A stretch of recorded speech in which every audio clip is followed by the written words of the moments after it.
नमस्कार दोस्तों। महाभारत के अनगिनत पात्रों में द्रौपदी सबसे रहस्यमयी और प्रभावकारी किरदार हैं। लेकिन क्या आप जानते हैं कि द्रौपदी साधारण जन्म नहीं बल्कि यज्ञ की अग्नि से प्रकट हुई थी? आज हम सुनेंगे द्रौपदी जन्म की अद्भुत और दिव्य कथा। कुरु राज्य का राजकुमार था द्रोणाचार्य। द्रुपद और द्रोण बचपन के मित्र थे, लेकिन जब द्रोण गरीबी में थे तो द्रुपद ने उनका अपमान किया। द्रोण ने प्रण लिया कि मैं एक दिन द्रुपद के घमंड को मिटाऊंगा। समय बीता। द्रोणाचार्य ने अर्जुन और कौरवों को धनुर्विद्या सिखाई। अर्जुन ने द्रुपद को पराजित किया और द्रोण के समक्ष पेश किया। हार कर द्रुपद के हृदय में प्रतिशोध की आग जल उठी। द्रुपद मन में सोचते हैं, अगर द्रोण ने मुझे पराजित किया है तो मैं ऐसे पुत्र की प्राप्ति करूंगा जो द्रोण को नष्ट कर दे। महान ऋषि याज्ञवल्क्य को बुलाया और कहा, मुझे एक ऐसा पुत्र चाहिए जो द्रोणाचार्य का अंत कर सके। ऋषि ने कहा, राजन, ऐसा पुत्र यज्ञ से ही उत्पन्न हो सकता है।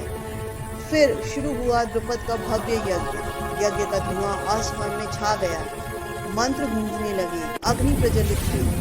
समय बीतता गया। सैकड़ों ब्राह्मण अनवरत आहुति देते रहे। आखिरकार यज्ञ की अग्नि से प्रकट हुआ समर्थ और तेजस्वी दुष्टधुम्न, जिसका उद्देश्य था द्रोणाचार्य का वध करना। लेकिन यज्ञ अभी समाप्त नहीं हुआ था। अग्नि में दोबारा हलचल हुई। मंत्रों की ध्वनि तेज हुई। सभी ने देखा, यज्ञ कुंड से एक सुंदर, तेजस्वी और अत्यंत दिव्य कन्या प्रकट हुई। वह थी पांचाली द्रौपदी।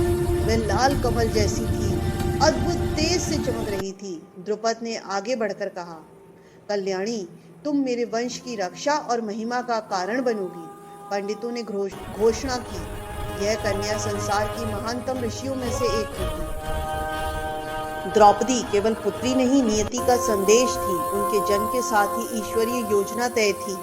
वे पांडवों के जीवन का मार्ग बदलेंगी, अन्याय के विरुद्ध आवाज बनेंगी। कृष्ण उनके सखा बनेंगे। उनके साथ हुए अन्याय युद्ध का कारण बनेगा। धर्म अधर्म का अंतिम निर्णय महाभारत की युद्ध में ही होगा। कहते हैं, द्रौपदी का जन्म ही न्याय की स्थापना के लिए।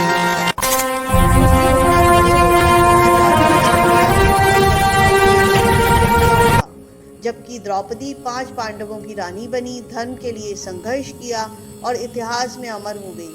उनके नाम के साथ आज भी वही भाव जुड़ा है, असत्य पर सत्य की विजय। तो दोस्तों, यह थी द्रौपदी की अद्भुत कथा। एक ऐसी स्त्री जिसका जन्म ही युग धर्म की रक्षा के लिए हुआ था। अगर आपको यह कहानी पसंद आई है तो लाइक करें, सब्सक्राइब करें और कमेंट में लिखें आप अगली कहानी कौन सी सुनना चाहते हैं। हर हर महादेव।